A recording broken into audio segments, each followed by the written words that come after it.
La dysphasie, en fait, c'est l'ancien terme parce qu'aujourd'hui, on appelle ça un trouble du langage oral. Un trouble du langage oral, en fait, c'est comme un trouble d'apprentissage pour apprendre ta langue maternelle. Par exemple, les enfants qui vont avoir un trouble du langage oral, ils vont chercher beaucoup leurs mots pour parler. Puis parfois, ils vont utiliser les mauvais mots pour dire quelque chose parce que leur dictionnaire mental des mots est mélangé. Exemple, un enfant qui a un trouble du langage oral, il peut penser que se vanter, ça peut vouloir dire qu'il vante beaucoup dehors. Il peut penser aussi que des mots comme migrer, ça veut dire maigrir, parce que ça sonne pareil.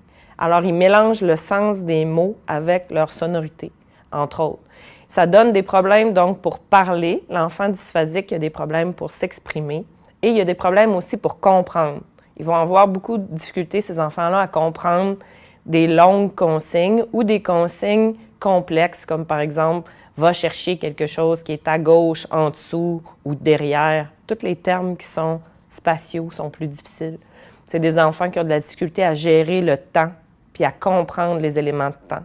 Donc, à l'école, ils ont des troubles scolaires généralement assez importants pour comprendre tout ce qui est abstrait ou complexe au niveau du sens ou au niveau du vocabulaire. Les mathématiques, entre autres, sont très difficiles pour ces enfants-là.